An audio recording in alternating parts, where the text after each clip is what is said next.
महाभारत का एक ऐसा योद्धा, लेकिन वह कृष्ण था। ये उसका सिर धड़ से अलग कर दिया। फिर वही योद्धा बना कलयुग का सबसे बड़ा देवता। आखिर क्यों? जानिए इस चौंका देने वाले रहस्य को। यह कहानी है महाभारत के सबसे रहस्यमयी योद्धा की। उस योद्धा का नाम था बर्बरीक। भीम के पुत्र घटोत्कच और नागकन्या मोरवी का पुत्र बनी। ध्यान दो बेटा, सांस रोककर निशाना लगाओ।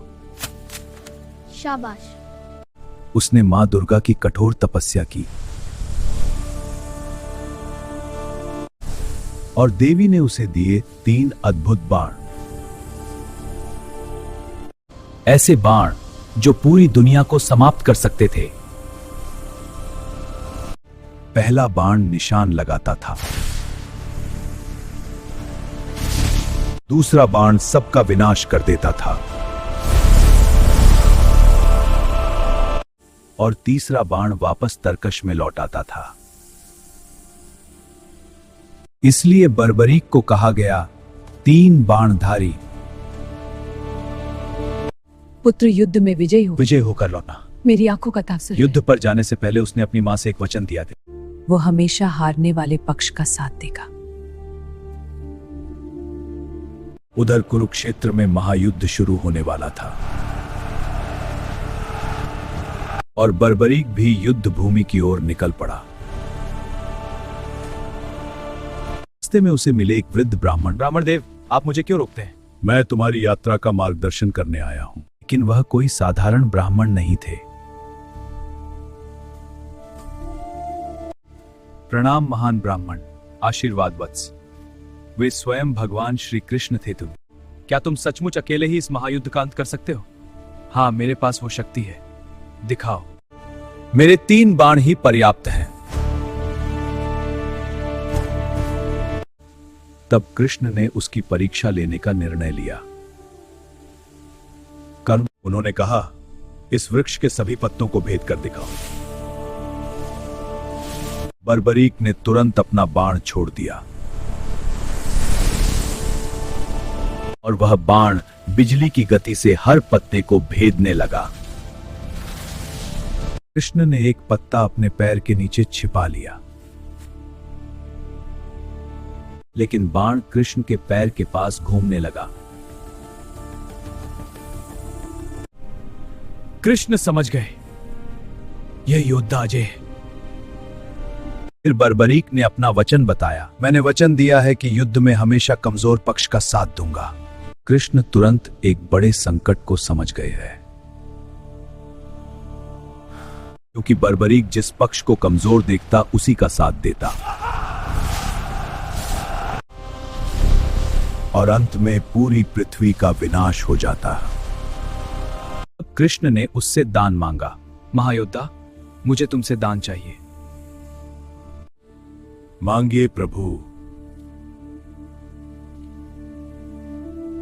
मुझे तुम्हारा शीश चाहिए। यह सुनकर बर्बरीक स्तब्ध रह गया। तभी उसे आभास हुआ, यह स्वयं श्री कृष्ण है। हाँ, मैं हूं। कृष्ण ने अपना विराट रूप दिखाया। बर्बरीक ने खुशी खुशी अपना शीश दान कर दिया और उसी क्षण उसका शीश धड़ से अलग कर दिया गया। लेकिन कृष्ण ने उसका शीश जीवित रखा। अब शुरू हुआ महाभारत का भीषण युद्ध। अर्जुन, कर्ण, भीष्म और द्रोण जैसे महारथी युद्ध कर रहे थे, लेकिन युद्ध की असली दिशा कोई और तय कर रहा था। हर जगह केवल कृष्ण का सुदर्शन चक्र दिखाई दे रहा था। यह सब बर्बरीक का शीश देख रहा था। आखिरकार महाभारत का युद्ध समाप्त हुआ। पांडव आपस में विजय का श्रेय लेने लगे। मैं राजा के नाते विजयी हूँ। नहीं, युद्ध में मेरी शक्ति ने जिताया, मेरी वीरता जीते। तब कृष्ण ने बर्बरीक के शीश से पूछा, हे बर्बरीक, सच्चा विजेता वही है जो धर्म का पालन करता है। बताओ युद्ध किसने जीता?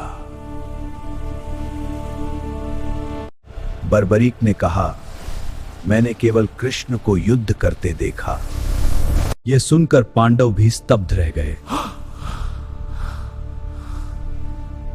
कृष्ण बर्बरीक की भक्ति से अत्यंत प्रसन्न हुए। तेरी भक्ति ने मुझे अत्यंत प्रसन्न किया है बर्बरीक।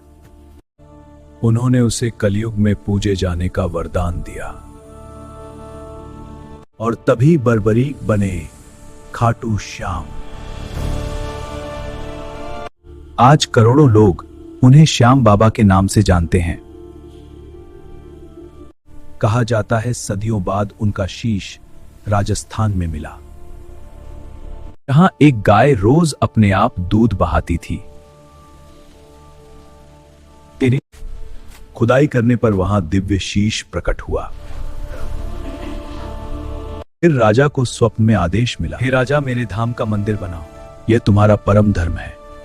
और वहां भव्य मंदिर का निर्माण हुआ। आज लाखों भक्त खाटू धाम पहुंचते हैं,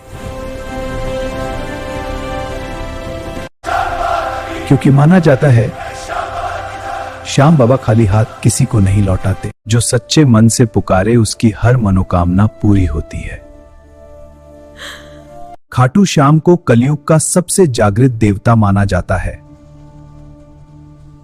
लेकिन उनका सबसे बड़ा रहस्य आज भी लोगों को चौंका देता है। बुने एक ऐसा योद्धा जिसने धर्म के लिए अपना शीश दे दिया और बदले में अमर हो गया। इसीलिए भक्त कहते हैं, हारे का सहारा बाबा श्याम हमारा कले। अगर आप भी श्याम बाबा में श्रद्धा रखते हैं तो कमेंट में लिखिए जय श्री श्याम।